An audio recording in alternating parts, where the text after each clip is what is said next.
Okay, welcome everybody to episode 69. So appreciate everybody joining today. Obviously, some pretty horrific things going on in the world right now. I'm sure everybody comes to this feeling a little bit saddened today. And turn off the YouTube here. Welcome Mute myself there. It is an unfortunate thing that we humans tend to show our worst at times, but we're going to have a good show anyway. I'm going to focus on the investing. We're going to put all that aside. I do have a great topic today. I think this is something that applies to everybody. So whether you're a short volatility trader or not, this is something that all traders are going to experience. Whether you are a VTS community member, whether you have a financial advisor or a hedge fund that you follow, doesn't really matter. Day trader, you trade Forex, whatever it is, we are all subject to intraday pricing. And this is something that I'm sure everybody has given some thought to. And it's really a reality that we all have to face, that, you know, what time of day is actually best to execute the trades. Markets are open for 6.5 hours. You know, should we be doing it earlier? Should we be doing it later? This is actually a really important subject. So I'm going to try to get right into it here. I would very much appreciate you giving the video a like. Helps me out a ton. It is free for you. Of course, my live streams are always free. And just a little plug for myself. Of course, if you are joining me, that's fantastic. My live streams are always free. Feel free to ask your questions. But I do also manage a community of investors, and we've got members from over 70 countries. So if you would like to see what we do with the strategies, with the volatility dashboard, I do have some courses in my community as well, teaching some option strategies. I try to structure them a little bit for UVXY butterflies and whatnot. So if you would like to try the free trial, let me just find a link for you here. Scrambling around at the last minute. Of course, I had something wrong with my sound again. That is very normal around here. Technical difficulties as always. I'm going to drop a link. And if you would like to take the free trial, you go right ahead. Feel free. So actually, it's kind of funny. I've got one person who, you know, at some point I'm going to probably have to say something, but I think he's probably on week 8 or 9, or not week, but several months at this point, of just taking the free trial, canceling, joining again, canceling.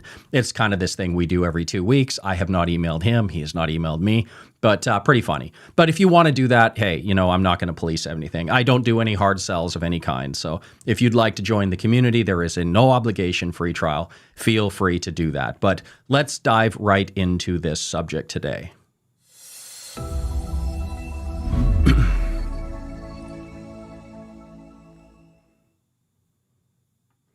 Okay, so like I said, this is a subject that's going to affect everybody. So I actually have the benefit, and of course, as always, just everybody start shouting at me if you can't hear me. If my sound is wrong, I'm always trying out new equipment, just playing around with things. So, if there's something glaringly wrong, of course, just scream at me and I'll notice it. Otherwise, I think we're all good to go. But I actually have the benefit of having my finger on the pulse of investors, so to speak, because I get an awful lot of emails, not only from VTS members, but also just people in general, YouTube comments on Twitter.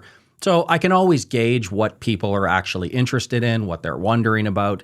And when a certain question comes up a lot, you know, multiple different times in different ways, I know that it's something that's a lot of people are thinking about. So essentially intraday pricing. So the big question that concerns me specifically, but also, like I said, all of you, is simply that I send out my daily trade signals email. The official cutoff time is noon, but I typically like to give people more time. So I will send them out around 11 a.m., which means there's about 5 hours of market time. You know, so the question becomes, should you execute when you see the email right away at 11 or 11:30, or should you wait till the end of the day?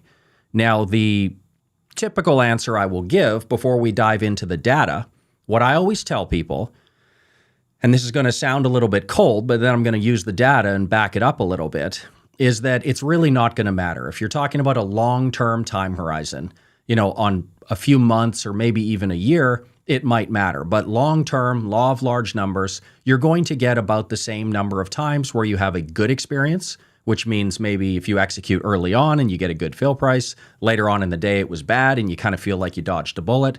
And you're going to get just as many days where you look at the pricing and you think, wow, If I waited 4 hours, I would have been so much better. I'm sure everybody out there has had this experience, and not just once. It's kind of a gut kick pretty regularly if you're an active trader. We all track the market. We all look back. We have that temptation.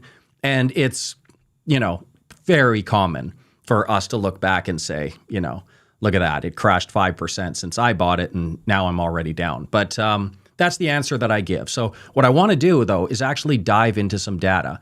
And I'm going to be specific today for our defensive rotation strategy, but this applies to all trading. So any of these strategies, it's the same. Butterflies, it's the same. Iron condors. Intraday pricing is unknown. But I'm going to be using the QLD for my example today. So this strategy, really quickly, if you don't know, the tactical rotation strategy, essentially what we are doing is harvesting volatility metrics and trying to divide the market into the most advantageous times to be holding different asset classes. Now, the main driver of the strategy is the QLD, the 2 times NASDAQ, but there are times when it's not advantageous, and we will actually go into the bonds, super low volatility. At that point, you can imagine what's happening. The markets are probably running on fumes. It's been going well for a long time. And at that point, we're kind of waiting for a reversal at some point. So you are better just parking in bonds on the ultra low volatility. And then on the high end, this is when the market's not outright crashing, but there's definitely warning signs. Volatility is elevating. We're going to move into safety utilities, right? They tend to perform far better than the stock market does during elevated volatility. And then in about 10% of readings, extreme volatility readings, I don't even want to be holding equities or utilities at that point. So we're going to go into all out cash. Now, we do have strategies that go long volatility, so we've kind of got that covered. This one, for example, tactical volatility will go long vol. Strategic tail risk can also go long vol. So this one is just moving into the cash. But I am going to use the QLD for my example today. That's the 2 times NASDAQ. So these numbers might look a little bit larger than you're used to seeing. These variations in, intraday prices. That's why I'm using the 2 times QLD. I think it's great. We can manage risk very well in that strategy, so it does boost performance. But we've got the QLD, open, close, low, all this data that we need. And this is what the QLD looks like since it launched back in 2006. So we're talking about, 17 years, give or take, 20-ish, 21% annual return. Sounds fantastic, of course, but 84% drawdown. Nobody in their right mind could buy and hold this. Obviously, you can't watch your net worth go down 84% and go to sleep at night and wake up the next day like nothing happened. So obviously, buy and hold is a non-starter. Hopefully people know that. And that's why we're tactical with our strategies. But that wasn't the biggest draw, or that wasn't the only drawdown. There have been others. 2022, it's kind of hard to know what to call that thing, so I just call it the everything crash. That was the year that, utilities, real estate, gold, bonds got absolutely destroyed. Pretty much every asset class in 2022 was down. Pandemic down 52. This is a non-starter, but here's our baseline. Now, what I wanted to get into more specifically today, this chart is showing the closing price minus the opening price for the QLD. So essentially, this is the intraday movement of the QLD. All right, this gets to the heart of what we're talking about. And you can see there is actually some pretty substantial intraday movement going on, both up and down, naturally, right? This is just straight up close to open. This is the intraday movement. Anything above the 0 line means that the closing price was much better than the opening price. Anything down here in the negative means the market cascaded downward later on in the day. So depending on what time of day you execute your trades, you can see that there's actually some pretty significant variance. There's a potential here for some large differences, right? Now, again, we're going to talk later on about the law of large numbers and what long-term means, but this is the number that people should be looking at, is that overall, the mean, basically 17 years of value, the difference here, we're talking about 0.04%. So this is, I'm not going to say it's a rounding error, but it's pretty close, right? This is not something that any statistical data, if you line it up back to back, you're going to have a little bit of differences here. So I can say, basically based on this, if you wanted an outright answer, just straight up math geek, mathematical, we'll go to 2 decimal places. Yes, you can say that executing prices at the end of the day is slightly better than any other time of day. The data does appear to show a tiny difference. Now, I would round that to basically nothing, and I would chalk it up to the fact that markets do trend upwards over time. So we would expect that the longer the markets are open and the more available trading can happen, there is a slight skew for longevity, right? So end of day, we can make a case that it is slightly better, but we're basically splitting hairs. And I'm going to subdivide it even further here for you. But interesting to note that the numbers do, as you would probably expect, they do kind of get more extreme during market sell-offs and bad periods in the market. So if we go through all these periods, this is the financial crisis right here. This, of course, is the flash crash in 2010, European debt crisis, 2011. You can see a lot of differences there, getting over 5%. This one here is the 2015 China hard landing scare, 2018 Volpocalypse, Q4 2018, where the S&P was down 20%. That was pretty significant. And again, some pretty big action movement there. Here we've got the pandemic. Can see a lot going on there. And again, it's positive and negative. We're going to parse through that data in a second. But 2022, again, all over the board, there could be massive intraday differences in prices. So if you want to see, this isn't overly useful, but I've got the data here, so check it out. This is actually the close minus the low. So if you happen to actually nail the low of the day, there were some instances where you're talking about 15, 20, even 25% intraday differences in the QLD. Now, again, in 2022, you can see there were a few instances of it going over 10%, and certainly plenty over 5%. So if you string 2 or 3 of those together, you can see that you could be talking about 10 or 15% performance differences in a very short period of time. And then, of course, the same thing on the negative side. Some of these days, if you did happen to nail the high and then you kind of watched it cascade downward into the close, pretty unfortunate. You could have lost 10, 15% of your capital just getting the intraday timing wrong. So I don't want to be painting the picture that luck is a big factor, but of course there is some luck at play here. So if you wanted to see the actual intraday data, that's this green, that's the QLD. Again, like I said, we are not talking about very much. We're talking about 0.04% basically compounded. So the intraday pricing doesn't actually move a whole lot. This is something you might have seen posted on Twitter somewhere. People say, oh, look at the difference between the day and the night. Of course, the daytime in green versus the night in red, all of the action in the QLD is happening overnight. There's really, people will look at this and say, well, there's almost no point holding positions during the day, right? I mean, if this is something that you've seen before, sometimes people even ask themselves that, like, what am I doing? Why am I trying to target something where there's no performance coming from the daytime session and there's going to be all this intraday volatility? So this is where it gets into seasonality. And a lot of people have asked me, have you noticed that such and such months are really good for trading? Do you ever factor that in? I don't look at any seasonality, none of these patterns. They are all just statistical anomalies. They're not helpful for your trading. So you certainly wouldn't want to get to a point where you're actually skipping the daytime session. And I'll just highlight a few of these points to illustrate. So look at what happened here in the financial crisis. Hopefully you can see my cursor moving there. Financial crisis 2008. Clearly the green is ugly. The red not nearly as bad, right? This is a log scale. And you would have been much better off just skipping the day session and just trading the overnight, right? But that's not always the case. Look at here in 2022, a lot of the action this year is actually happening during the intraday pricing. So you wouldn't want to skip that for sure. And you can see down here, it's actually pretty bad during the nighttime session. But that's not always consistent. You can see here, there's a difference as well.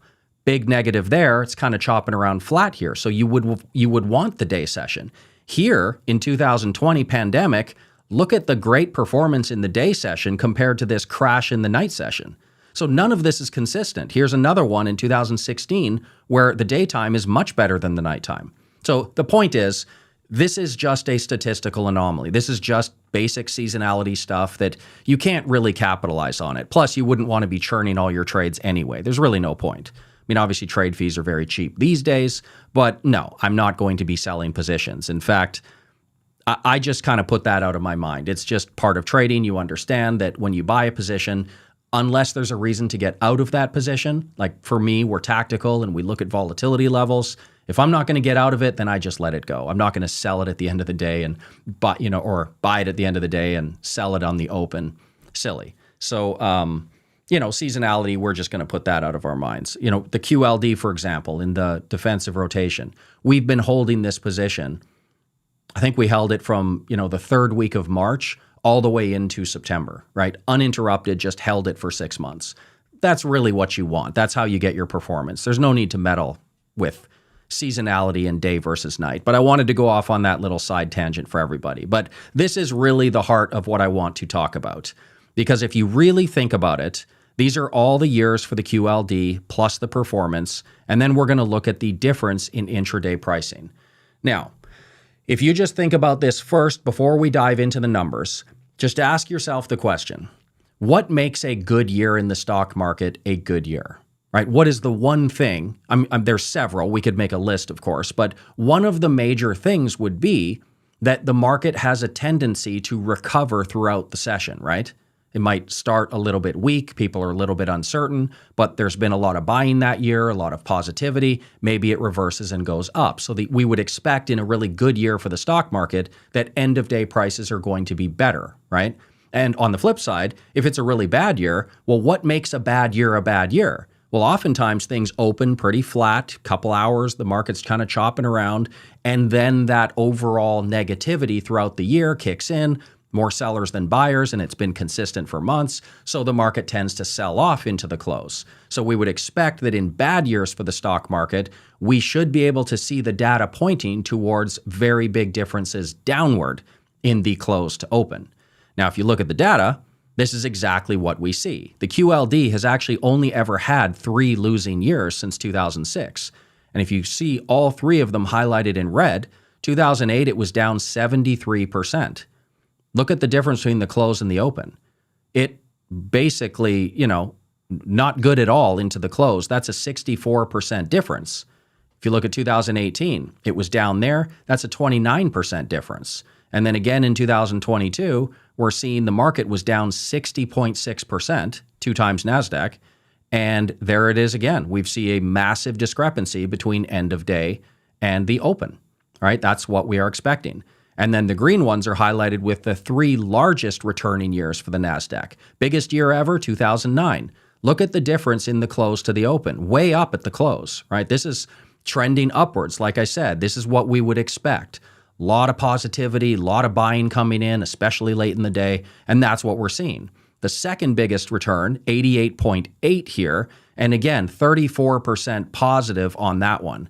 And then here's another 81. Again, not a big surprise. Big difference between the end of day and the close is definitely better pricing. So this is what we're seeing. That is the basic pattern. There's a couple more, big 81 there, 54. You can see this year, again, same thing. End of day, it's just the market has a tendency to recover into the end of the day. That's kind of what's happening. And so that's what we were expecting, right? That in a bad year, what makes a bad year a bad year? Well, probably you should expect some weakness the longer the market is open. What makes a good year a good year? Well, we've seen it this year. We've seen it back in most years, to be honest, for the stock market, because it does trend upwards over time. Most of the time, end of the day is actually going to be winning. But as I showed, we are talking about, I'm not going to call it a rounding error, but 0.04% is not a very big difference, and it's certainly not worth worrying about. I would say statistically insignificant, to be honest. This could easily flip. And again, because losses are always more costly than the gains are beneficial, it's actually these ones that are going to be quite punishing, especially, if it gets into the 40s, 50s, and 60s. That could definitely be punishing. So now, this is a part where I do have to choose my words carefully because this is a tough subject to broach, but it is important and people do ask about it. So the reality of the situation. So first of all, I'm going to just throw the cards on the table. Investing is a skill game, right? Remember that movie Rounders? They kept saying, poker's a skill game, poker's a skill game. But everybody knows there's some luck involved, right? But they keep saying, no, poker's a skill game. How come the same guys are always at the World Series of Poker table kind of year in and year out? Well, clearly there's skill, but there's also a luck element. Investing is the same. There is no doubt this is a skill game. But I do want to be honest, there is a little bit of luck involved, at least timing luck on the short term. Long term, like I said, it should all work out, law of large numbers, but there's some luck involved. So You could get two people who have the exact same strategy, the exact same trade signals day to day. They both follow the strategy religiously. And if they're executing their prices in that 6.5 hour window, whenever they want, you can get significant differences in performance, even though they're following the same strategy. You could even get this all the time. Like I said, this applies to asset managers, financial advisors. You could get two financial advisors that are trading basically the same fundamental portfolio. Let's say 50, 30, 20 stocks, bonds, gold, and they're going to do a quarterly rebalance, right? They're only rebalancing 4 times a year. But during that 6.5 hour window, they're going to be rebalancing. Well, you could get these two financial advisors that are literally trading the same weighted portfolio and the same rebalancing schedule to the day, and they could still see significant differences in performance. This is just one of the unfortunate realities of short-term trading. So what I want you to focus on, first of all, is the purple line. We've got a standard bell distribution here, and we're going to assume that, let's just say that everybody, 1,000 people are given the exact same spreadsheet for a strategy that makes 20% a year, long term. And we're just going to assume that it's going to continue to do that. And the only difference is that they're all executing at any time during the day. Same day, entries and exits. Well, what's going to happen? Over a month or two, again, we're talking about potentially huge differences. They could be 10, 15% apart, honestly. It sounds bad, and that's why I'm trying to choose my words carefully here. I don't want to give people the impression that investing is some type of luck game. But let's be honest, in the short term, markets can crash or spike 5 or 10% intraday. It's actually quite normal. And especially when you're talking about 2 times leveraged ETFs, it is not abnormal at all to see 6, 7, 9% differences intraday. So short term on the purple, you're going to get, those 1,000 people that are following the same strategy, they could have wildly differing results. And, this guy's going to feel like a hero. This guy's going to be wondering, well, how come this guy's a fraud, right? This guy's a liar. How come his results are so good? I've actually had this experience. This is why I said it's actually a benefit that I get so many emails from so many people, because I can really gauge the experience of the investors out there. And sometimes, I'm very honest about the times when I do poorly. And I remember writing several articles in 2022, because it was my only losing year that I've ever had as an investor. And I would write an article talking about, well, things are not going so well. We had these losing trades. I actually had people email me and say, well, what are you talking about? Like, everything's going great. You've been navigating in and out of these positions. And I have to explain to them, well, no, that's not actually true. It's probably because I'm executing my trades closer to the email, and maybe you were doing it end of day and you caught something really good or something. But the truth is, there can be those discrepancies. And I've also had people on the other side. They'll email me and say, I saw the numbers on the website. I was 5% off that month. What is going on? And then this one person, I remember we actually went in quite a bit of detail. He compiled a spreadsheet and it was great. And I actually tried to isolate the 3 or 4 trades. And back then we were trading the QLD and the 2 times S&P 400, the MVV. So I actually isolated 3 or 4 trades, and it was very clear. Some of these were 7 or 8% off, just intraday differences that we were getting. So it's a really tough subject to talk about, but the reality is there could be a short-term difference. But the good news, like I keep harping back on, the law of large numbers, the more trades you do, the longer term you go, the more frequency you get, all of a sudden everything kind of starts to squish in. And in the medium term, say 1 to 2 years, 3 years later, you're going to get a lot of people. Those 1,000 people that are trading the same spreadsheet, you're going to get a lot closer results between them. And eventually, over 5 years and longer, which we maybe call the long term, everything's going to kind of coalesce around the long-term rate of return. So just one of those things, intraday values, we are all subject to this issue. And so essentially what I would always recommend, like I said, I want to get the data, and then I want to kind of give a recommendation as well. So the data is clear, not a rounding error, but pretty darn close. It doesn't really matter whether you're executing end of day or earlier on. There's a 0.04% difference favoring the end of day so far in the last 17 years. So you are slightly better off with end of day prices. But what I always recommend people do is just pick a time of day that's consistent, because there's no doubt that investing is an emotional endeavor, right? I like to stick to the numbers as best I can. I'm a quant trader. I'm systematic. I crunch all the numbers.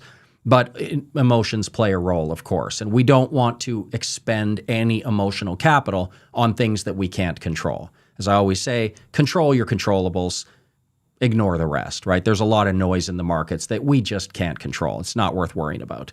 So choose the same time of day. And this is going to be important mentally, because you don't want to get into that situation where you see a trade gone badly. And so you think, oh, I executed at 11 a.m. and look at that. The market was way better later on. I should have done that. So the next time you get a trade signal, you think, aha, I'm going to be smart. Next time I'm going to trade end of day. And then wouldn't you know it, it's actually the end of day that's the worst price. And so your brain is going to start to notice these things, and it's really going to twist you up in a knot. So what I would say is you just trade similar times every day if you can. You know, I know we have hobbies and families and jobs, but if you can keep it consistent, it's actually really going to help you out mentally. Because again, this is more specific to VTS. A lot of people who have asset managers and financial advisors, they won't know this and they won't be subject to this, but there is certainly some big benefits to VTS and following my community. Performance is way better, of course. Fees are way lower, but there is a negative aspect to it. And I want to stress that not everybody can handle it, right? Most people can, but you are literally going to watch every single trade that you take. That's part of it, that I send the signals, you take the trades in your own account. This means that every single trading loss, you will be staring directly at it. If you have a financial advisor and you exit it, you know, he exits your portfolio at noon, goes into the utilities or something, and it turns out to be a losing trade, and it was the worst time of day, you're never going to see that, right? It's not even going to cross your mind because you weren't aware of that. But if you're taking the trades yourself, if you're a trader on your own or getting signals from someone else, you're going to see everything. And so you can't let this tie you in a knot. It's really one of those things that everybody's brain is wired a little bit differently. Some people focus on the negative. Some people will notice every single time they get a losing trade and something goes against them and it's disadvantage. They're going to notice it. They're going to gloss over all those times that it was the opposite. And then here I am telling people, well, you know, law of large numbers, it's going to all work out anyway. And this person's like, no, you're crazy. I had 5 trades I can specifically remember that were worse, right? You have other people on the other side that will only remember the good times, the things that benefited them. You get a lot of these people that go to Vegas, for example, these gamblers, speaking of the movie Rounders. You get tons of people in Vegas who swear up and down that they're up money. And yet we've seen the numbers from the casinos. The hard numbers is very few people that are making money in Vegas. But it's amazing how many people actually think that they are. There's just some people are wired to notice all the times they made money and just ignore and gloss over all the times they lost money. I'm actually the opposite. I've gambled probably 10 times in my life. I'm not much of a gambler. I like to gamble on the golf course because I'm in direct control of the outcomes. I don't like to put it in the hands of chance, but I've gambled enough to know, and I only remember the times I lost money. I don't remember the times I won, and there were some. But what I remember is the time that I went into the casino and lost $200 in 20 minutes. And I'm thinking, well, why did I do that? Why didn't I just, go out for a great night, in Vegas and not go in the casino? But it really depends on how you're wired. Essentially, that's what I would recommend. Everybody just trade roughly the same time every day. And then you're not going to be subject to the up and down roller coaster of literally noticing every time you get gut kicked, because it's going to happen. And again, I got to choose my words carefully, but it's going to happen a lot. I don't want to give people the impression that it's going to be excruciating, but if you are taking your trades yourself every single day and you're seeing every trade in front of you, yeah, let's just say that there's going to be some times where you're thinking, oh, this guy told me, sell QLD, go into the XLU, and immediately it failed, just like it did last time. You're going to do that. And then other people are going to email me and go, God, you're just dodging these bullets like Neo in the Matrix. You're just in this one and out of that one. It's working perfectly. I'm like, well, okay. These two people emailing me have a dramatically different experience. Short term. Long term, it all plays out. So I know that, and that's why I kind of do these live streams to communicate my experience. I've been doing this for 18 years now, And believe me, I'm probably on the losing end and the winning end of intraday random noise thousands of times in my career. It's so normal that I don't even really notice it. But investors, especially newer investors, they store it in their brain, and it's everything that they're looking at. So hopefully that data kind of cleared it up for you. Yeah, it's a tough subject. I'm sorry if I gave you the impression that this is going to be an emotional roller coaster. It's really not. One of the benefits of course, following somebody who's got a track record is great, but another reason why people sometimes like to have that guidance, either somebody like me managing a community or an asset manager, financial advisor, sometimes just having somebody who has the experience to make the emotional right decisions in the moment, sometimes that's worth its weight in gold. So believe me, I've made every mistake in the book multiple times, and that's what I'm here for, to hopefully make sure that you don't make quite as many. Unfortunately, most people do have to make several mistakes themselves. It's just kind of human nature. But hopefully I can steer you clear of one or two of those. And as we've seen, sometimes steering clear of one mistake or two mistakes over a career can be pivotal. It can really make a big difference. So let's dive into some of these questions. I've got several here. I don't know if they're going to be specific to what we've been talking about, but let's go.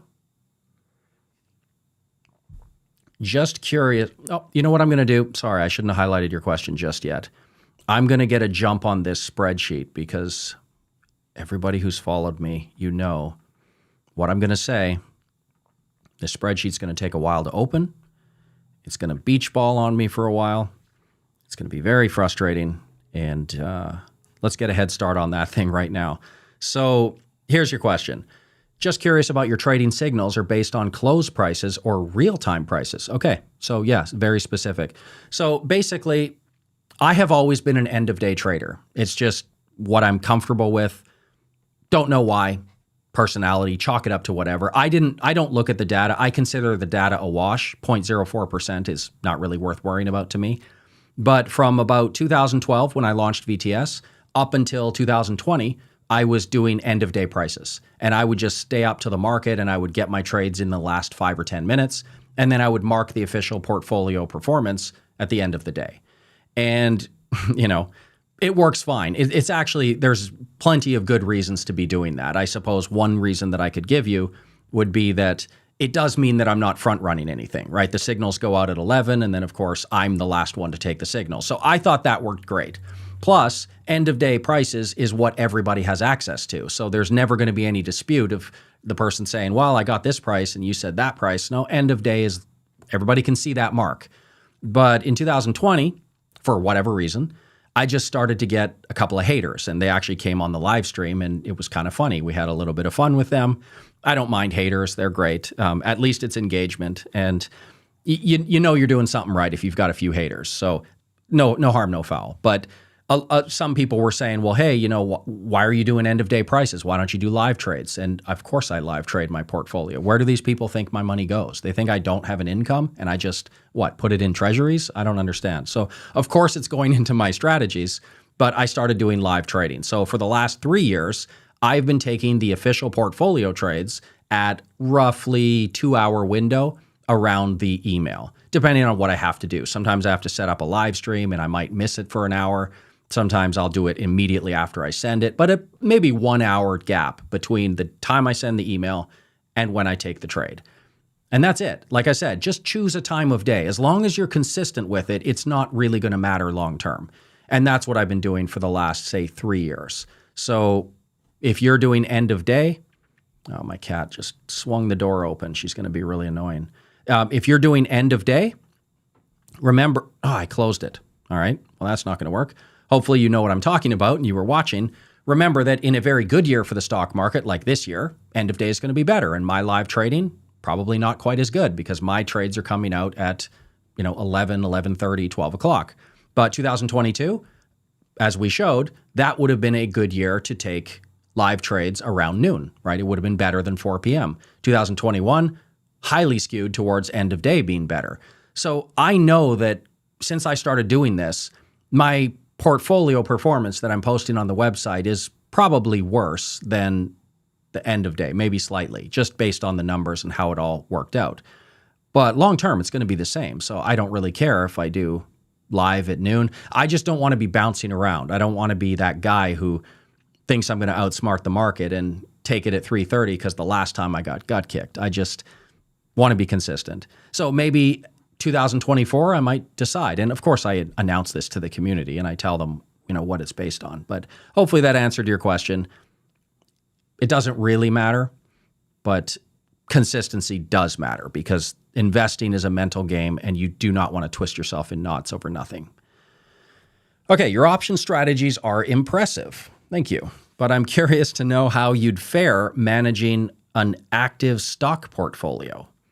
Many pro investors manage 20 to 25% CAGR as well. Different approach, different outcome. Okay, I guess I will take slight issue to that. Many pro investors manage 20 to 25%. I would say very few do. Way less than 1% of asset managers are in that range for performance. Certainly everybody, millions of people make 25% in 1 year, right? That's not hard. Especially, if you just catch a couple of good things, you could do way better than that. But stretch it out over 5 years, 10 years, bull markets, bear markets, couple of crashes along the way. No, very, very few are in the 20% range. So that's unimportant to your question. But no, I'd push back on that a little. Trading an active stock portfolio. So are you saying that I can no longer be tactical like I am? Like basically I do this, it's systematic. It's based on a spreadsheet that I designed and built so that I'm getting the best probability of success.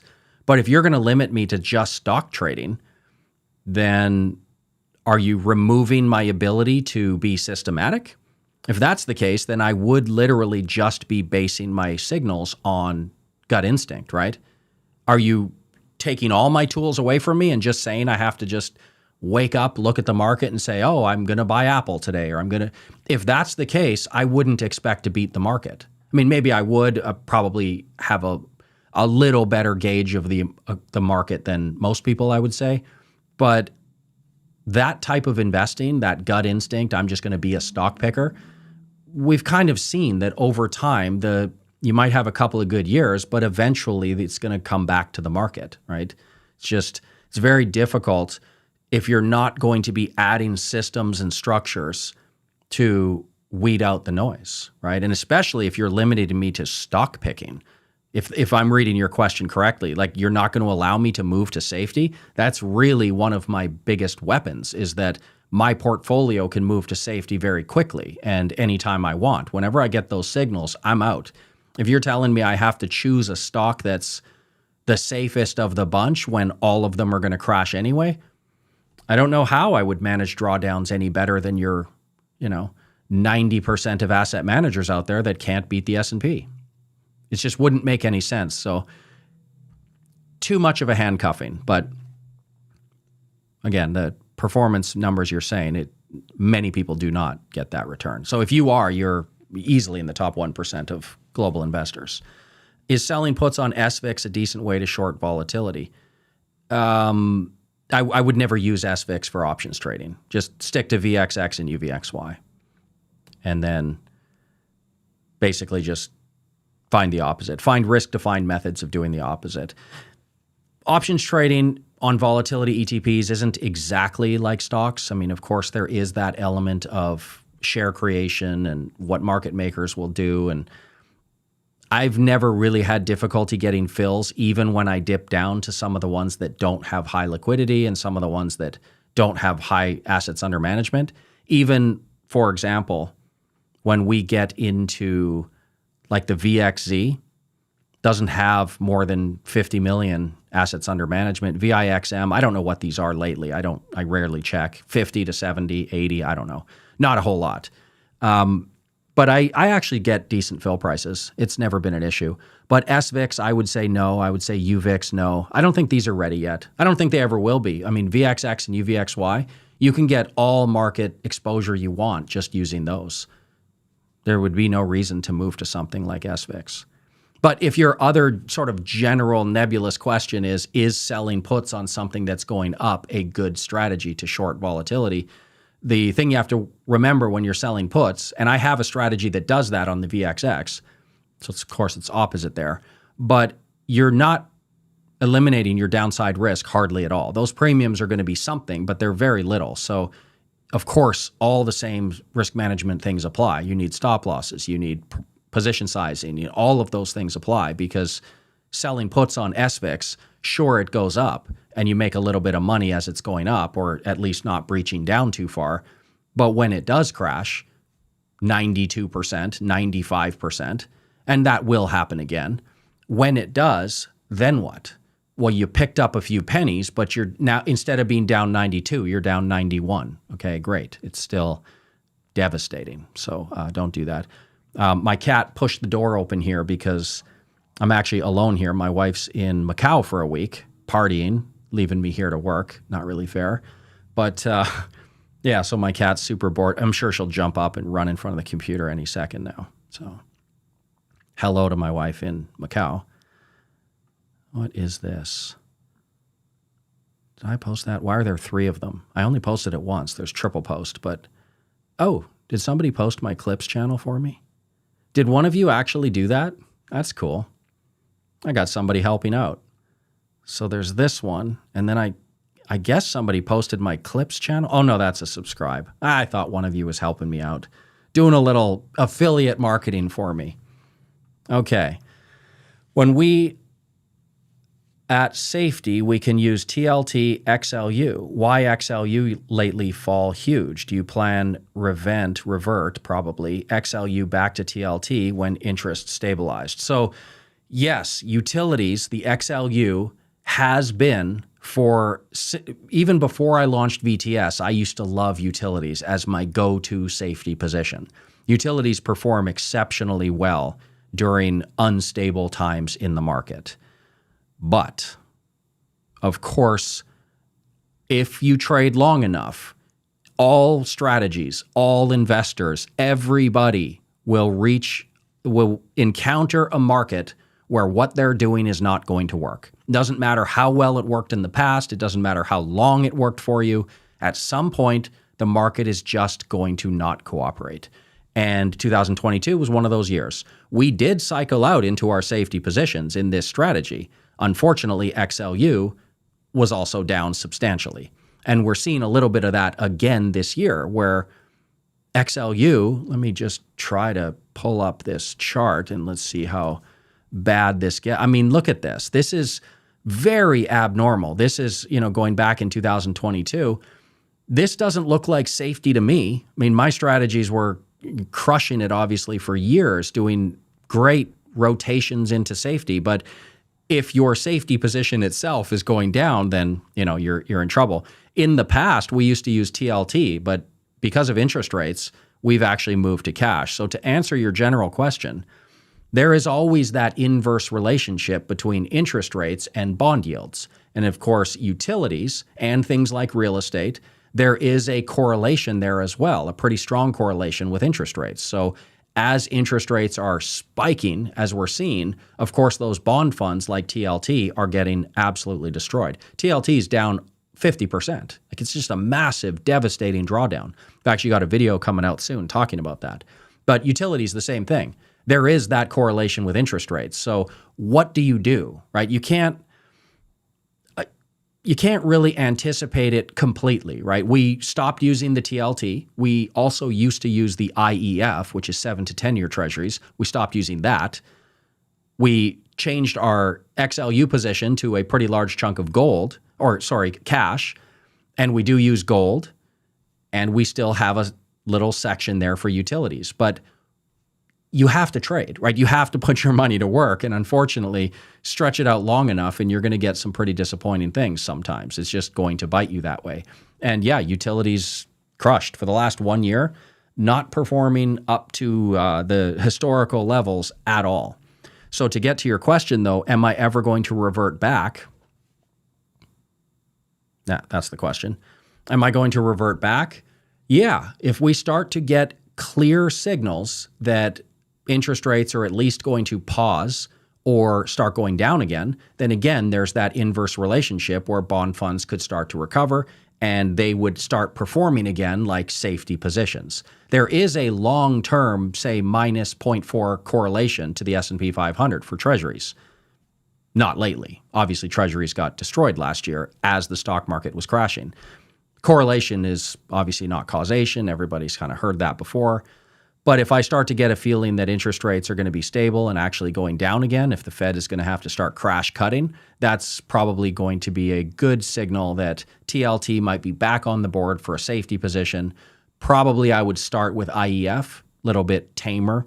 And then, yeah, if things start trending towards zero interest rates again, there would be no need, or there would be no reason not to put TLT back into the portfolio. So you can expect that. Of course, I am a systematic trader. I am rigid with my rules, but every year I allow myself a little bit of a window to do an audit of the year's performance and try to gauge the pulse of the economy and what's going on and make some basic substitutions of our safety positions. The core, short vol, butterfly structure for VXX and UVXY, iron condors, these things are very consistent over time, right? When markets are stable, it's not difficult to know what to do.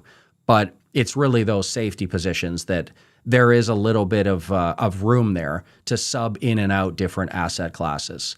Unfortunately, we are all subject to the same thing, which is uncertainty of the future.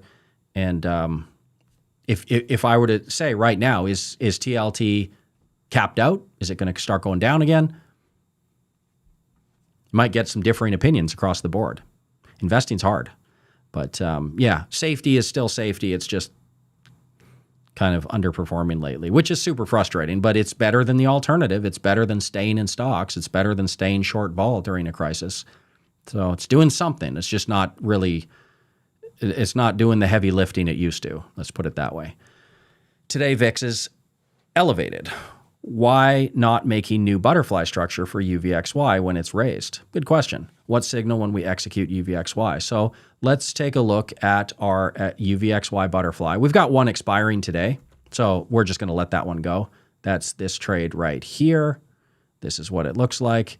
And as everybody knows, I love the broken wing butterfly structure because prices over here, we know the UVXY for the most part is going to be going down. So what we're really trying to do, if the price is right here, we're basically trying to gauge that we're reasonably confident at some point it's going to trend downward, and we can understand that probably somewhere in that 15, 14 range, 2 weeks out, statistically speaking, that's fairly accurate. And we actually even have a dashboard at VTS. Every day I update this.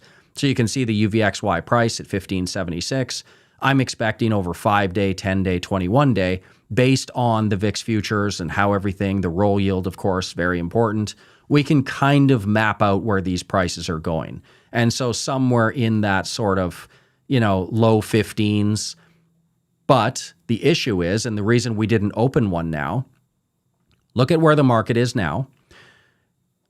Statistically speaking, I would be expecting this to drop about $1 or $2 over the next couple of weeks. However, as you said, it has spiked up recently pretty high.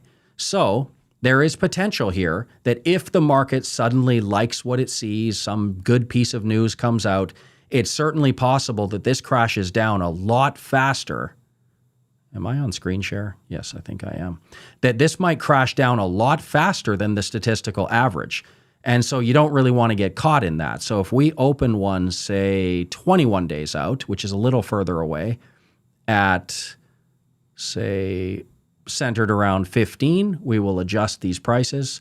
Let's do 16, 15, 13.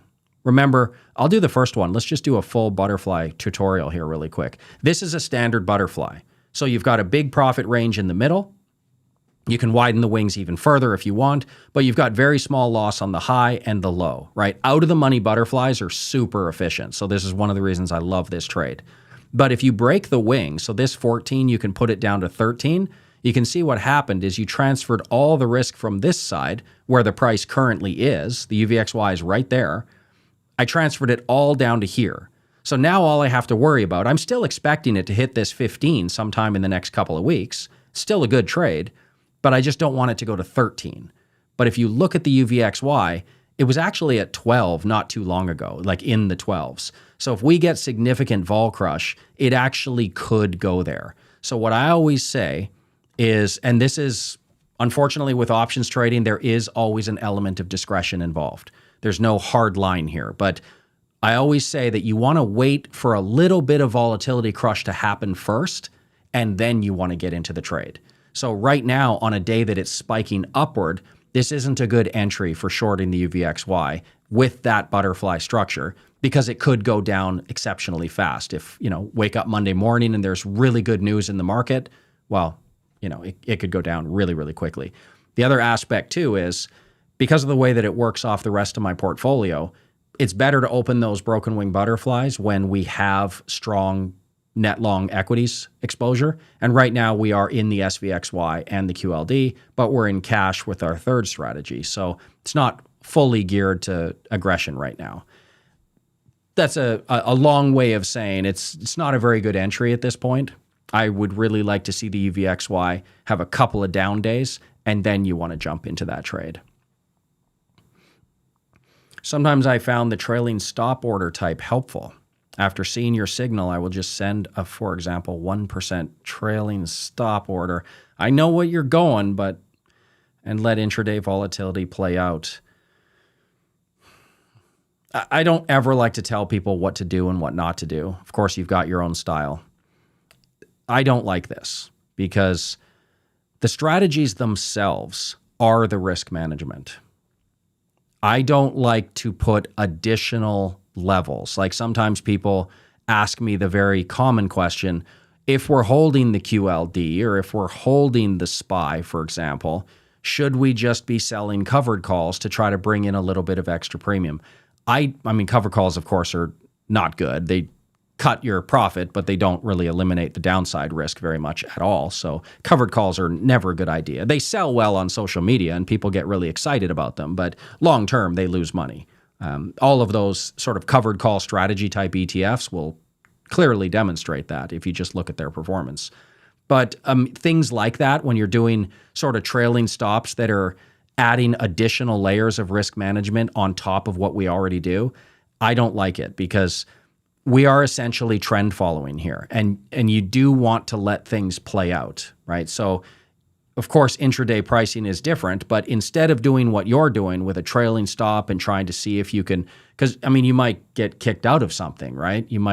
It's just not the trade that you want to do.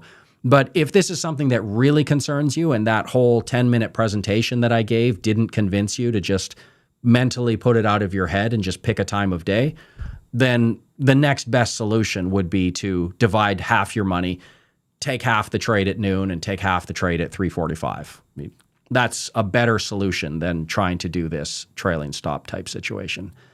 But I don't let it concern me. Intraday pricing is random noise. I can't control it. I don't know. I have no idea on next Monday whether 3:30 is going to be better than 11 a.m. I have no idea. And anybody else who says that they do, I mean, they're just lying. Just unfollow them. Nobody can predict intraday prices. What motivates you to work so much and not become lazy after there is no necessity left to work? Well, I'm not there yet. This is. I hate talking about money, but diving into the discussion about money, some people, when they look at my work, they might make their assumptions, right? This guy, wow, he must be a multimillionaire or he must be broke because why else would he be selling trade signals, right? There's varying ways that people could look at this, but I'll just tell you directly that, you know how everybody kind of has their number when they will eventually become sort of work optional? I'm going to work my whole life. There's just a level of internal pride that goes on with working, especially for men. It's just one of the most important things in the world for a man to continue working and challenging and advancing and ascending. Don't ever plateau. That's the death. But everybody has their number, and I can just tell you flat out, I haven't hit mine. So I'm going to keep working for at least another 10 years. Just keep building, keep trading, keep investing, trying to do the best I can. All my money's in my own strategies. I own a little bit of real estate. I recently bought a house for my wife, but most of my money's in my own strategies. And yeah, I'll probably buy another house in Dubai soon, but it won't be something, it'll be something very basic, just a 2-bedroom apartment. Otherwise, I'm just building, right, and working.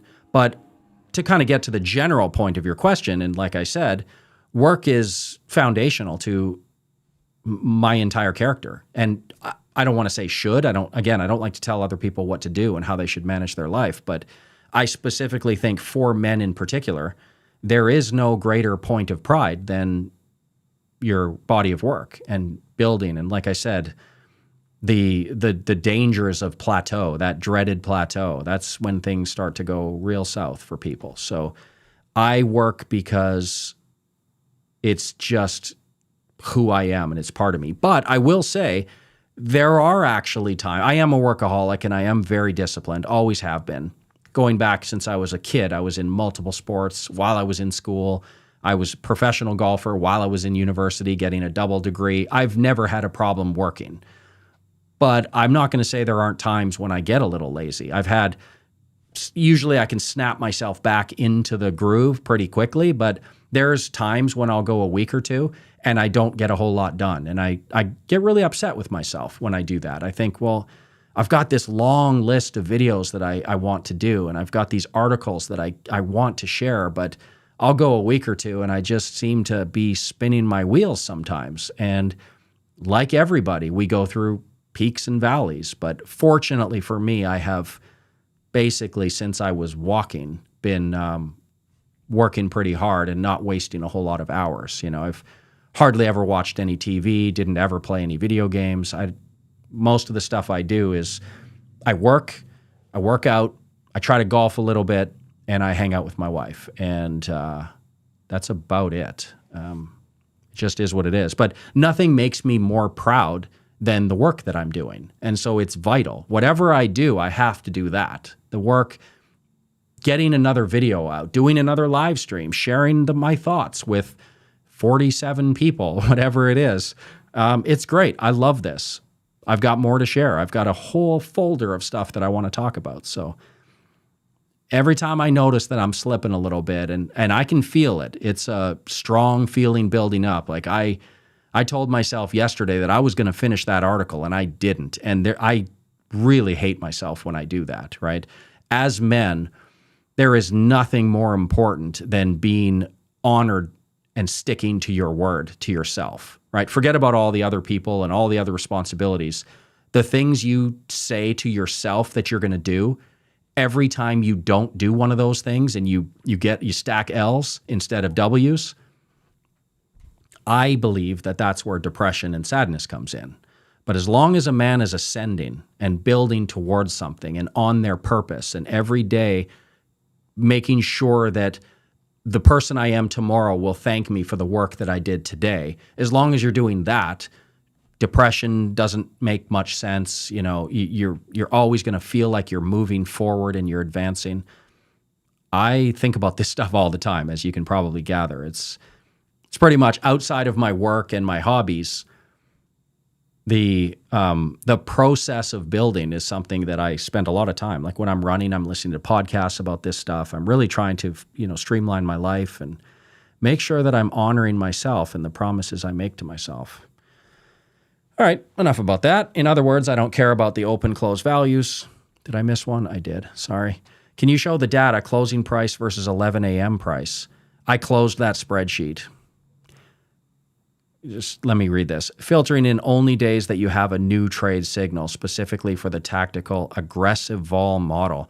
Well, that wouldn't be meaningful because we removed aggressive vol in February 2022, right? So those signals are not going out anymore. But I could probably put a video together. In fact, I had planned on doing that. Actually, there is one video on the YouTube channel. I can actually refer you to that. I think I covered it. Can we go here? Fucking muted to myself. What is it? What did I do? I showed something where live trading, how I calculate performance.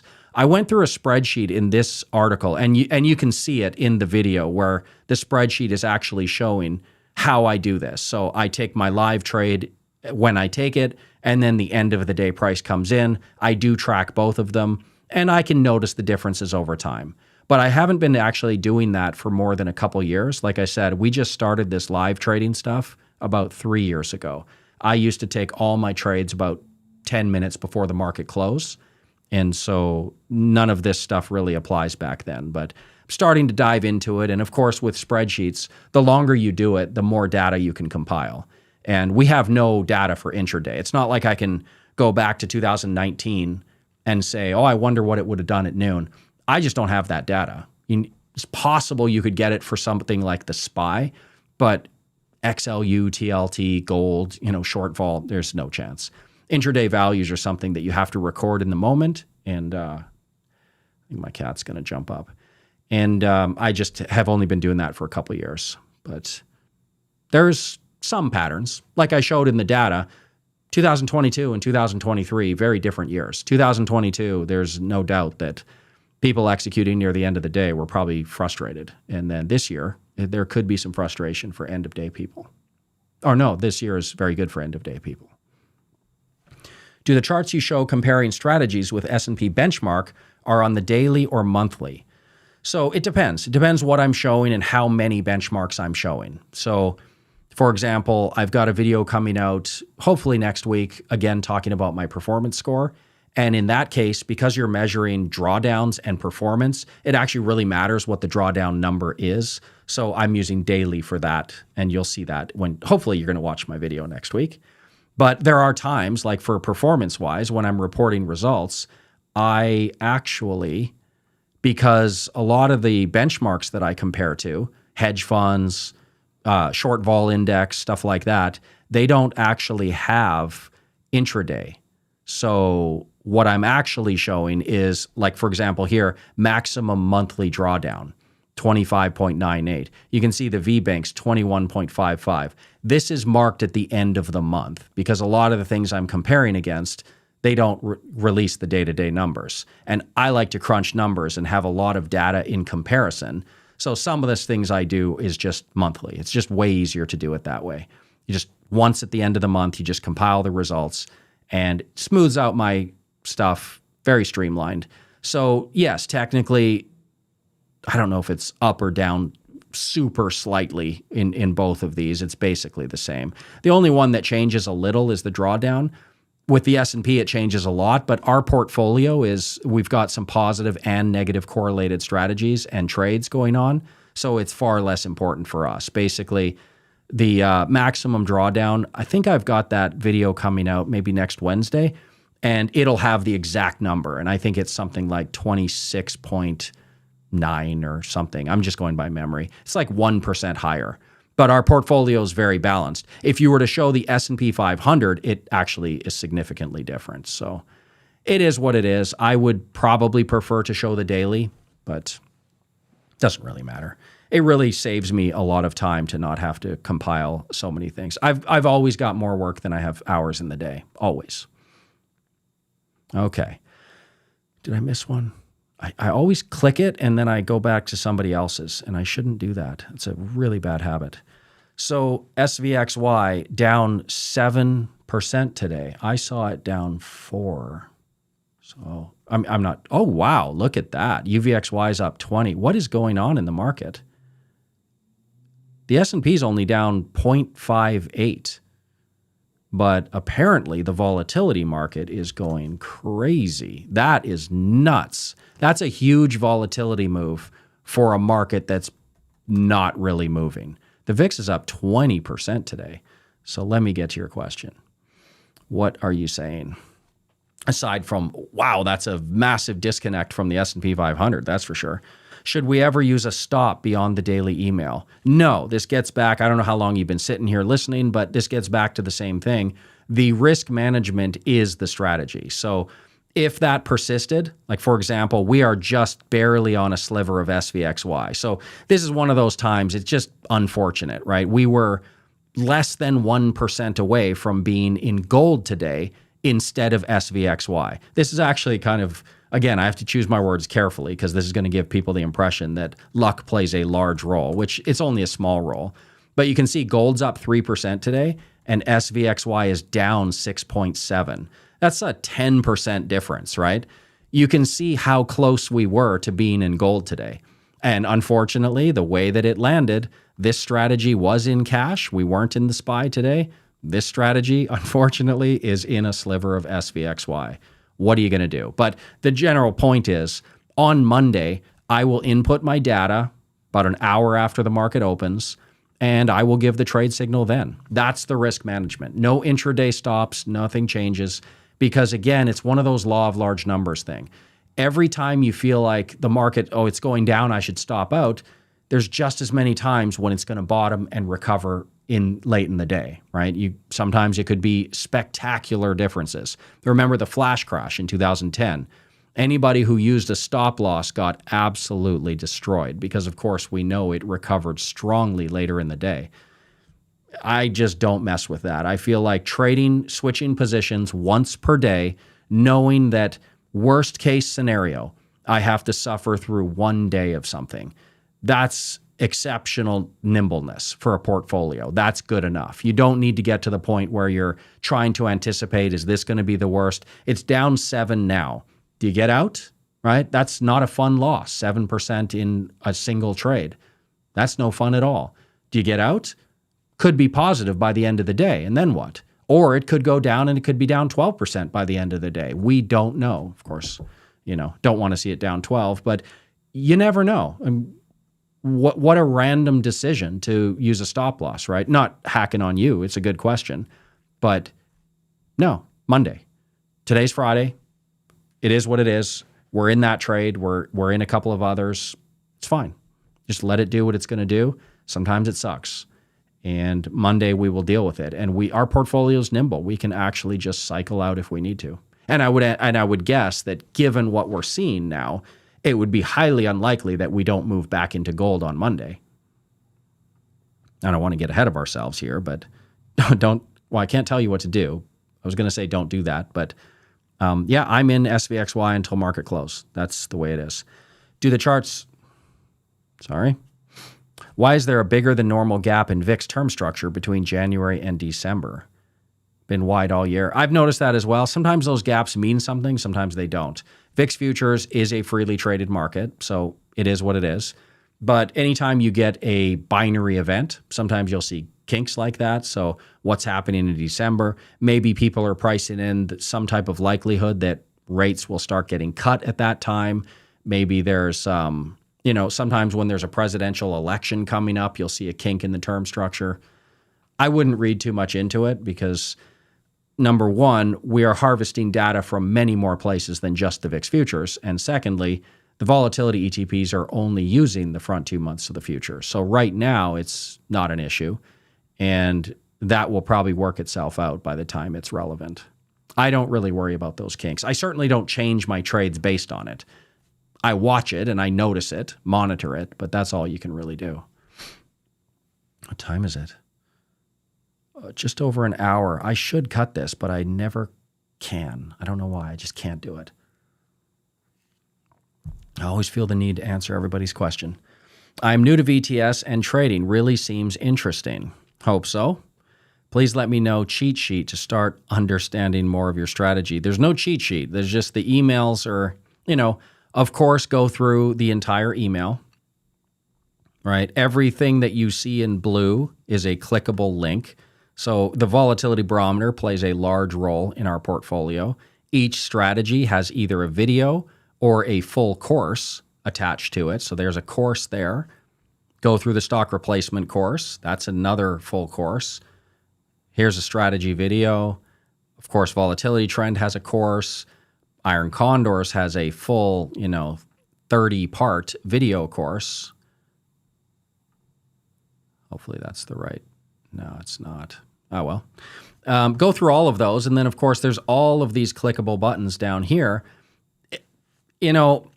Admittedly, I am guilty of making things not quite clear to new subscribers sometimes, but that's only because I've been doing this for so long and my work layers on top of each other over time. So you can imagine when I first started 12 years ago, there was strategies with a couple of links, right? And I started writing articles and doing videos. And now we're 1,000 articles in. We're 300 videos in. This is episode 70 or 69 of the live stream. Plus, we've done about 30 or 40 private ones. I'm really trying to round out the end of 2023 and trying to organize things in a better way. So people like you, new subscribers, thank you for the support, can have a little bit better experience right away. I promise you it'll start to make more sense if you just give it a few days, give it a few weeks. But I understand it's a little bit overwhelming. I have a lot of work out there. So, but I have tried to organize it. All those blue links, those are the most important things. Everything like the YouTube channel, my Twitter account, those are sort of extra stuff. But get through those links. Can you please elaborate on the VX30 to VIX roll yield metric? Read your blog, but still not fully clear on the math behind it. God bless. Thank you, sir. I don't know if I'm a sir. What is that from, that picture? Is that from that movie V for Vendetta? I don't know.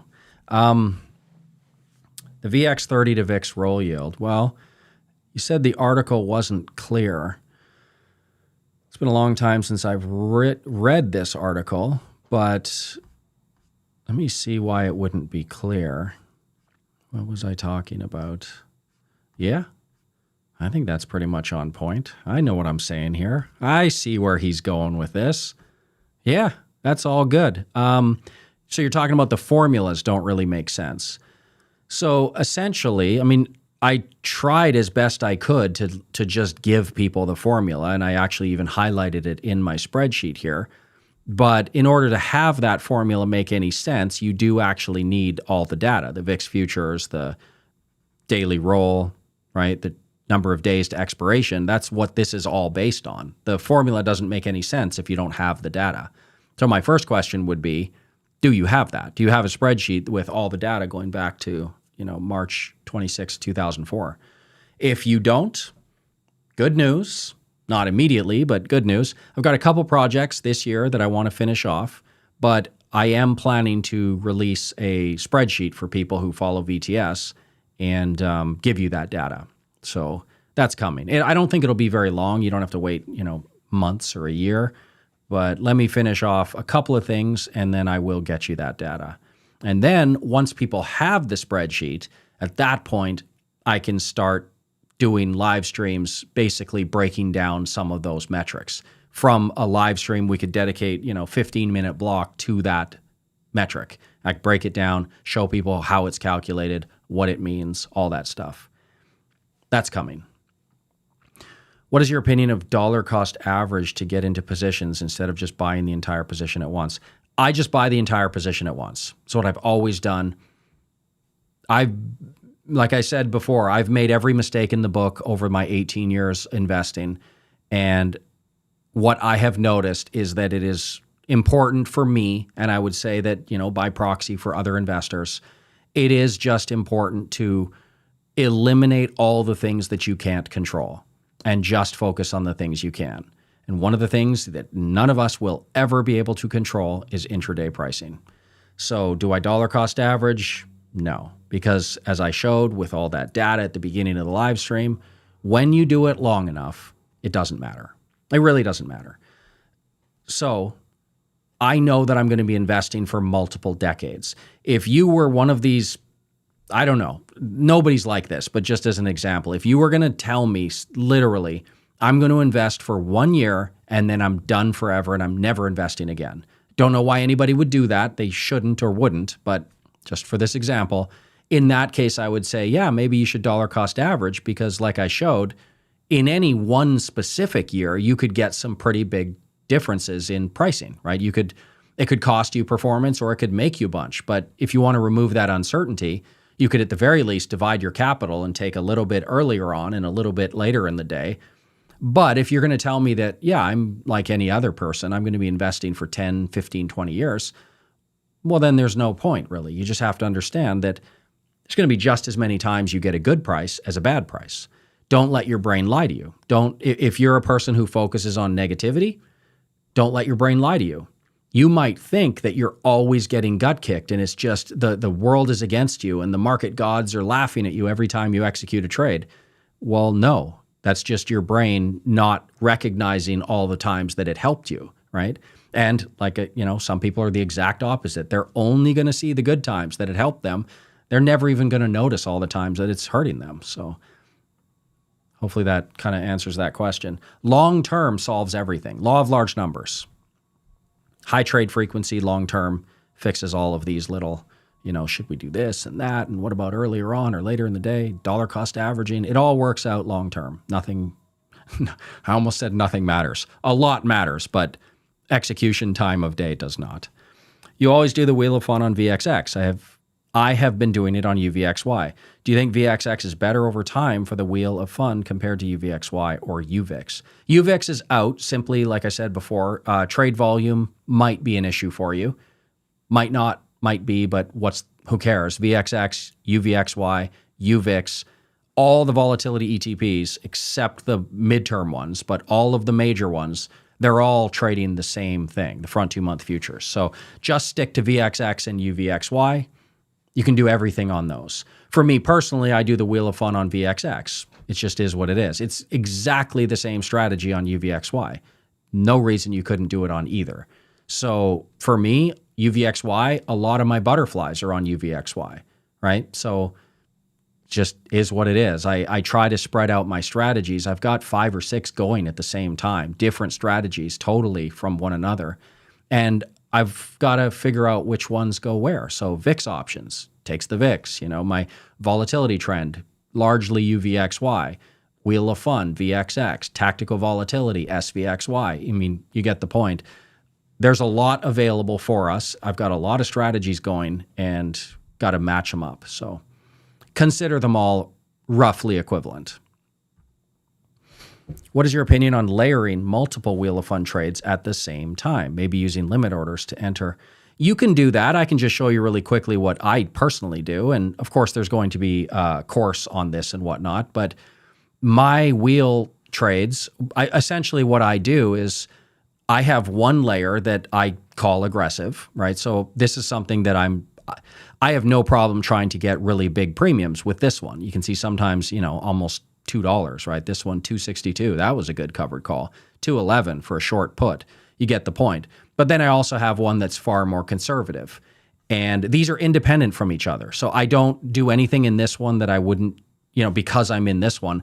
I just trade them totally separate from one another. One aggressive, one conservative. And oftentimes it means that there are trade layers. Like this one trades a little bit less. Like you can see there's maybe 10 fewer trades this year. This is just for 2022.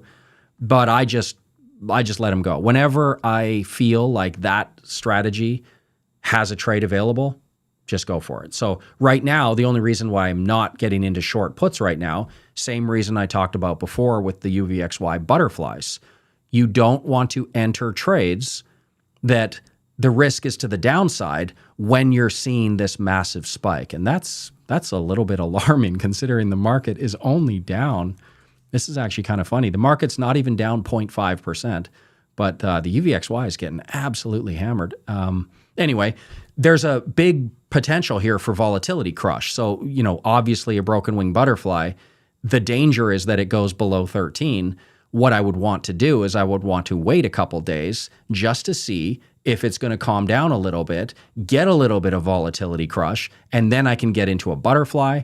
I can get into my next Wheel of Fun trade. The aggressive one will probably go very close to the money and try to get a good price. But since the market kind of spiked up on me, I haven't taken a trade in the last 2 weeks because, again, I can be patient. I don't have to trade this every week or even every month. Sometimes I hammer it every single week for 3 months in a row, and then I might miss a month. Same with this one. I haven't taken a trade since 22nd of September. It's just is what it is. But I'm not worried. I don't want to say that word, but there is risk of if the market actually opens next week pretty calm, there's certainly the potential that the UVXY could crash down farther than its historical averages, right? We do track this and I do plot it out into the future, but those are just historical averages. We have to make sure that we're not just walking into something that's going to crash lower. If you're talking about a Wheel of Fun put, where's the danger? Hard down on those positions. So how can you sort of mitigate some of that risk? Well, it's discretionary. Have a little bit of timing in your strategy. Don't jump into something that the UVXY could go down $5 in 2 days, right? That would be a pretty good first step of risk management, if you ask me. Okay, this is interesting. I'm going to have to take a picture of this. Are you talking about the yield maxed covered call ETFs? I don't know what it's called, and I've never heard of that one, but I'm just talking about the buy right strategies, the covered call strategies. What you will find with those things is that the longer you stretch them out, there is really no edge over just buy and hold on the SPY. That same old adage, it's actually quite difficult to beat the S&P 500 when you're doing things like that. There's really no edge there to those calendar day type strategies. It's just, so what? You're going to sell a certain delta put option every 30 days and you're going to, well, the market's reasonably efficient, so there's no reason to expect a calendar strategy option trade to produce any alpha, right? We have to assume that the options market is largely efficient. Not completely, but largely efficient. So why would that work, right? You buy and hold the SPY, and then every 30 days you sell some type of 10 delta covered call or whatever you want to do. Why would that work, right? You need a system. You need an edge. You need some reason why you have a timing mechanism. This is why that old saying, you can't time the market. You can't. Of course you can time the market. I would say you have to time the market. If you're not timing the market, you can't beat the market. In order to beat the market, you have to do something different than the market. But all of these calendar type things, even the Iron Condor Index, total disaster, right? Have you seen it? There's no edge in trading a 45-day Iron Condor just like clockwork. I'm going to open it 45 days. I'm going to close it with 7 days left. I'm going to do this with, 2/3 delta on both sides. Where's the edge? There's no timing there. There's just as many put and calls being purchased. It's not a zero-sum game. There are market makers and whatnot, but I mean, for all intents and purposes, it's a zero-sum game for the retail trader. Why would any of that matter? So covered calls, like I said, it caps your losses. It doesn't reduce your downside risk. There would be no reason long-term that it would be working unless you had a timing system that you're only selling covered calls under certain conditions and you had a history of having a good timing signal. Then it can work. My only point was that these structured timing, I sell this delta on this time schedule, it's a total non-starter. I can't even believe, they're very easy to sell. That's why they do it. But I guarantee you, if you cornered that asset manager in a bar and bought him a few drinks, he would probably tell you that he's fully aware it's not going to make money. They're not blind to the fact that there's no edge there. So, but of course they're going to create the product and they're going to sell the product, and it's a fantastic marketing. I could sell an entire course on the brilliance of covered calls, even though I don't believe in them at all and they statistically don't make money. That type of thing sells like crazy. I could blow up my Twitter account being the covered call guy if I wanted. This is weird. Nice, you eat your own dog food.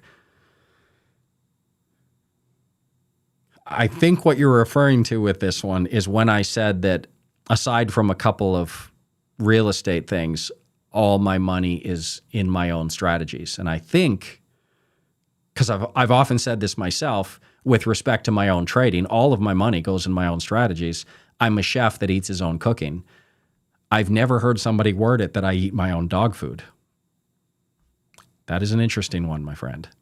Plateau is when you die. Yeah, absolutely. You always have to ascend. I don't care how old you are. I don't care how tired you are.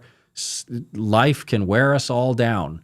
But the key to everything and our mentality and feeling good about ourselves and being good people to others. I'm not going to speak on behalf of women, but I know for sure that with men, it really does have to be an internal battle, trying to make sure that your future self is thankful for the decisions your present self is making. That is always the key to everything. And plateau, you die. It's a good way to put it. I don't know if I get demonetized by using the die word. You had an interesting monologue on working hard and accomplishing tasks. I'm curious to know your thoughts on troubleshooting.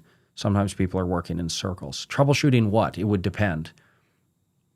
I kind of like where you're going with that, but I need some more information. And careful, because I can go off on rants and side tangents. So if you get me going on something, I'm I might get some people shouting in the comments like, hey, can this guy get back to talking about investing, please? But yeah, get me going on all kinds of things.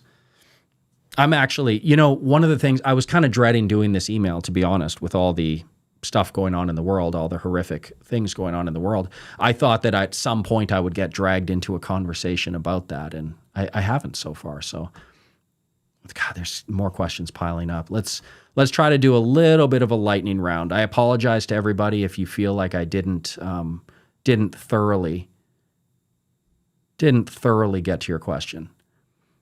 But I gotta rip through this because, like I said, more live streams, shorter would be better. I can do 2 a week if we need to. If there's this many questions, I can do 2 a week. But I shouldn't sit here for 2-3 hours. I have so many live streams that lasted 2.5, 3 hours. It's crazy. I don't know what you guys are doing with your life, but you can't listen to me. If I'm going longer than an hour and a half, you got to shut it off and go do something constructive. So it's a little bit self-defeating, but yeah. I have to try to keep these shorter. When you use to do more end of day trading, did you use the moment signals or the signals you sent out? Today is a great example where certainly we would be kicked into safety tomorrow. It's just one of those things. Again, my standard answer, it's correct. This is the correct answer. Even though sometimes it sounds cold and dismissive, I understand that losing money sucks. And when you get into a trade that you're looking at it and boy, if I just would have waited 3 hours longer, it would have been so much better. I understand that happens regularly with trading. Again, with VTS, benefit of great performance, benefit of cheaper prices, way better than the asset management world, but you are taking the trades yourself and you're going to see every single loss that you take. And if you allow it to, it's going to eat away at your confidence. So I'm always the type of person that I definitely explain my strategies clearly, but I also have to talk about the emotional experience of investing and not burning our emotional capital. That's just as important as our financial capital. And this is one of those things that, yep, you're right. As it turned out, end of day, it would, and even yesterday, like I showed you that we are just a sliver away from moving into gold, right? But you got to remember that this signal was sent out Thursday at about 11 o'clock. And if you notice what happened in the market yesterday, it actually sold off a little bit into the close. So yes, you're right. If I compiled my data at the end of the day, we would have saved that signal and we would have been in gold today instead of the SVXY. We missed it by a sliver, but you're absolutely right. That is an example, real-time example where it happened, where it ended up to be worse. But what you're not seeing and what you can only see with longer-term experience is that there's just as many times when the opposite happens. When you just missed it by a sliver or you got into something just by a sliver and it was a good trade. But if you would have waited till the end of the day, you wouldn't have been in it, right? There's just as many of those. I don't want to say that this is like faith, right? The word faith meaning, believing in something without evidence. I don't want to say you just have to have faith, but truthfully, you have to understand the random walk of the market and the law of large numbers. Super important concept. It'll save you a world of confusion and doubt. I'm trying to get people's confidence up because we're in this for decades, not days. I don't want to sound cold, but today is a blip on the, you're not going to notice it. 10 years from now, you're not going to think back, boy, I wish I exited to gold on October 13th, 2023. It's just not going to happen. Would it be a bad idea to go long VIX M1 futures when it's below the VIX and short the M1 futures when it's above the VIX? Is that a terrible strategy? It feels easy to automate. Well, let me see if I can help you out, my friend. So I've got a couple articles on something called Seeking Alpha. Not many, but let's keep moving this away. Let's go to my profile, go to my articles, and there's one here for you. This one here, VXX and why following VIX Futures Term Structure Contango signals might fail. So essentially what I did is I showed the performance of exactly what you're saying. Basically shorting volatility when the futures are in Contango and going long volatility when the futures are in backwardation. So this article is basically designed for you specifically, but the punchline is the performance is terrible. The drawdowns are insane. And there is a million ways that we can add far more robust filters to get significantly better performance than that. It's true, it's better than buy and hold. Like if you were to say, okay, I have to buy and hold short VXX forever, or should I short it only when the futures are in contango and go long only when they're in backwardation? You know, obviously I'm going to tell you to do the second one because it's slightly better. But of course, this is not a recommendation. That is a poor strategy. And you're talking about gut-wrenching drawdowns. Remember, investing, whatever the rate of return shows on a long-term basis, if that investor breaches their risk tolerance and they pull the plug and they exit, then nothing matters, right? So number one, you have to manage the drawdowns. And if you were to do that, oh, it's simple, right? Short when the VIX futures. Everybody knows VIX Central, VIXCentral.com, right? Go there. If it's in contango, short vol. If it's in backwardation, go long vol. So easy, right? Well, there's no rational investor that has the risk tolerance to sustain those drawdowns. So I like where your head's at. It's a very good first step for strategy building. I would always recommend people start there. Just look at a chart, get your data, get a spreadsheet going, and figure out what the performance looks like on something as basic as that. And then try to expand on your process and try to add different filters and figure out a way to reduce the drawdown even further. That's how you get from buy and hold, which is a non-starter, all the way, 5-10 years later, you might have some really robust strategies. That's how it works. You start with this, a basic hypothesis, you test it like crazy, you get 3 of these a day and you just crunch your numbers. I've told this story before, but boy, back in 2007 to 2010, I swear I was probably 10 pounds heavier simply because of my back testing. Because what I would do is I would go to Starbucks and I would, back then, I was an idiot. I didn't really know calories at the time. I'd get these frappuccinos, these caramel frappuccinos. I'd get one of those, do my work, go to Subway, get a little 6-inch sub, go to a different Starbucks, get another Frappuccino, and I usually do an evening session as well. So triple Frappuccinos, gaining weight like crazy. But for those 4 years, like 07 to maybe 2011, I had spreadsheets that broke my computer, right? I had to upgrade computers. I had to download new spreadsheets. It was a nightmare, but I learned so much in that process. It sounds to me like that's where you're at. I like where your head's at. Keep going. First of all, don't take my word for it. I want you to prove to yourself that that strategy is a non-starter and then try to improve on it. Not like I'm a teacher giving you homework, but that's your homework assignment. All right, I understand your very good reasoning for creating rules and limiting yourself to one batch of trade signals per day, but it doesn't make the most sense to use the most up-to-date information.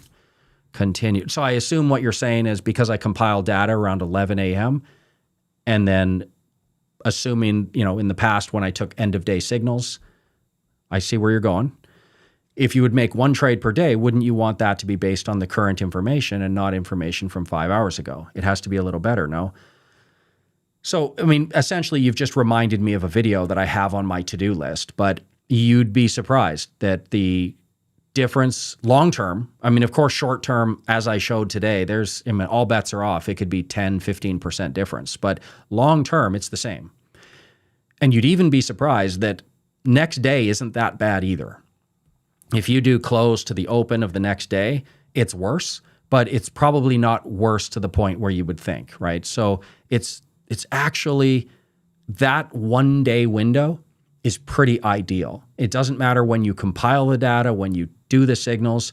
I understand, if let's say that I was an asset manager and I was managing an ETF, I would do what you're doing. Even though it wouldn't make any performance improvement, I would still do what you're doing. Obviously, I would compile my data, I would send the signal, I would take the trade. That's kind of what I'm doing now. That's what I would do if I was managing an ETF. But I already know data-wise that it doesn't matter whether you compile the signals at 11 and you take the trade at 3. It's the same thing. Law of large numbers long-term, it's all intraday noise. But yeah, just on a pragmatic level, sure. Why would you gather signals and then if you didn't have to. The only reason I was doing that was because, I mean, I have a community to send out and I have to give everybody time to take the signals. And since I already know data-wise it doesn't matter, why not make it convenient for everybody, right? If it mattered, if there was a performance difference, I always default to performance. So just to put your mind at ease here, if there was a advantage to doing this, then I would just tell the VTS community, I'm sorry, but I don't care what you have on your day. You have to take the trades when I send it out within this hour, because it falls apart if you don't do that. If that was the case, then I would do that. I will always default to the best performance. I will never do something out of convenience or the fact that I'm sending signals to somebody else. Never do that. Never have, never will. Fortunately, in this case, it really doesn't matter. So I can actually give people the luxury of having 4 or 5 hours in the day. I, again, get back to the same recommendation. I would say that try if you can. I know we're all busy, but try to pick a time of day and be consistent with it, because you don't want to twist your brain into knots. That's it's me who's not fully understanding. Talking about the VX30 to VIX roll yield article. So yeah, definitely we'll circle back to this, and I will dedicate a blog, and I'll just write on a live stream when you have your spreadsheet right in front of you. Trust me, it's not as complicated as, I'm not one of these people that try to make my work seem like it's just this ultra complicated stuff. I follow a few people on Twitter and I just laugh every time I see them tweet. They're trying to complicate everything, and I know exactly what they're doing. It's pretty basic, right? But there are some people who like to position themselves like they're on this volatility pedestal and they're talking about all these high level stuff. It sure gets engagement and it gets followers, but I promise you, successful investing is not nearly that complicated. So the VX30 to VIX roll yield, it sounds like a foreign concept to newer traders, but trust me, and I could explain it to you in 10 minutes. And I will do that. I definitely circle back to that. We have to cut this. There's just more and more and more questions. I'm going to do one more after this. Concept of intraday noise, but the whole point of being tactical trader is to be the correct positions in the moment. Exactly. And I know what you're getting at. And like I said, if I was managing an ETF, there would be no reason not to do what you're saying. But it doesn't matter. So why not default to convenience, right? Why not give people 5 hours instead of 1? It doesn't matter. It really doesn't matter. That's why I was sort of dancing around it and choosing my words carefully today, because I really don't want to give people the impression that nothing matters. I'm just saying that intraday noise doesn't matter. That's a very big difference between, nothing matters. Lightning round here. Oh, Usman versus Hamzat. I assume you mean who do I have? I think Chimaev's going to win, unfortunately. Usman's still my top 2 or 3 favorite UFC fighters. John Jones, number 1, of course. Kamaru Usman's amazing, but taking a fight against Hamzat Chimaev on 11 days' notice when he just lost his last 2 fights, this is not wise. I think what they did is they dangled a title shot to Usman, and he's thinking, well, if I can beat this monster, then I guess he gets the title shot. And I think Usman will definitely beat Strickland if he gets past Hamzat, but he's not going to, unfortunately. And same thing goes for Volkanovski. I don't think he's going to, on 11 days' notice, he's not beaten Islam Makhachev. Anyway, nobody cares about UFC. Can you explain the volatility occurring now? I can't. It's just one of those things. You got to remember that volatility can very easily decouple from the market. So we've got SPY down 0.5. Long term, if you're talking about, I think maybe 7 point something percent. So if the SPY moves 1%, the VIX typically moves about 7 or 8. What's the VIX now? Last we checked, it was 20, right? It's up 18%, but the S&P 500 is only down 0.5. So this is a massive outsized volatility move, considering how little is going on in the market. So again, what's probably going to happen is either the volatility market's going to be correct and we're going to see something develop here, or things are kind of going to just fizzle out. There's going to be a decent piece of news next week, and you could very easily see a big volatility crush, right? Because what goes up must come down, right? If there's this decoupling in the markets, it's not abnormal at all. I'm sure Twitter is going crazy with this decoupling, but it's not abnormal at all. But it does have to unwind. So I think it will unwind 80% of the time, give or take. Volatility spikes and turns out to be nothing, and it quickly volatility crushes. But of course, you have to be prepared for that, 10 or 20% of the time when it just goes up and continues to go up. We still have to respect the signals. So my guess is we're probably exiting to safety by Monday. Just a guess. Or we'll see massive volatility crush. I'm wondering if you see any value in using the bond yield curve as an indicator. No. Terrible answer, super punt there, but no, I use volatility metrics that are specific to either freely traded volatility markets, like VIX Futures, for example, or S&P 500 related stuff, historical realized volatility, the cash VIX term structure, things like that. When Corvette, I don't know. I mean, I'll buy a place in Dubai soon, and does a Corvette make sense? I mean, the only time I really ever drive there is 7 minutes to the golf course. So does it even make sense? I sure like the new Corvette, especially the new E-Ray. But does it really make sense to drive 7 minutes 3 times a week? I don't know. You displayed my question on screen but didn't address it. I do that sometimes. Sometimes I'm clicking here. I'm trying to do a lightning round because 2-hour live streams have got to stop. We can't keep doing this. I can easily just come back Tuesday and answer the rest of these. But I hate being rude, so I'm going to do it. Apologies. Would it be better to ask my questions in the comments? Best place to ask your questions is email, of course. So volatilitytradingstrategies@gmail.com. Best place. But here or next week's live stream. Ew, Subway. Don't, how dare you talk negatively about Subway? I have eaten Subway. I'm going to go out on a limb and say 90% of days for 20 years. At some point in the day, I'm going to have Subway, probably 5-6 days a week. It's convenient, tastes good. I know what's in it.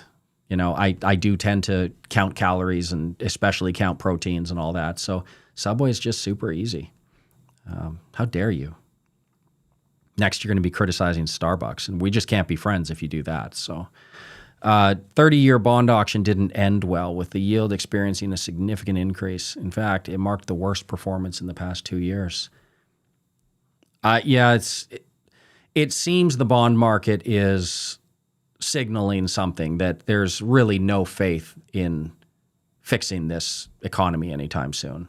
Things are just kind of layering on top of each other over and over again, because rates themselves are not going bonkers, but the bond market sure is. So that kind of tells you something. The Fed has actually not signaled any surprises, and yet still we're seeing some crazy stuff. So, okay, I think that's it. Do I have a Discord? No.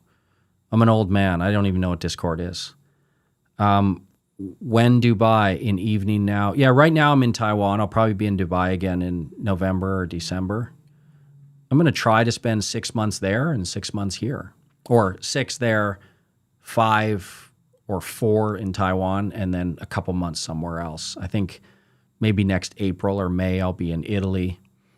And aside from that, Dubai and Taiwan. So, all right, let's stop this. Let's just end the madness. Again, I told myself 1 hour and it went 1:40. So if you're still here, hit the like button or the dislike button. Fun fact, YouTube treats them exactly the same. There's a lot of people who think, I'm really going to get this guy. I'm going to give him a dislike. Dislike counts as engagement too. So feel free to hit that dislike button. Helps me out just the same. Now, might hurt my ego a little bit, but okay. If you want to hit that dislike button, go ahead, but I would much prefer this one. And that's it. Of course, plug the free trial, but who cares? I will be back next week with a new topic, and hopefully the world is looking like it's trending in a better direction. So thanks, everybody. I will see you next week.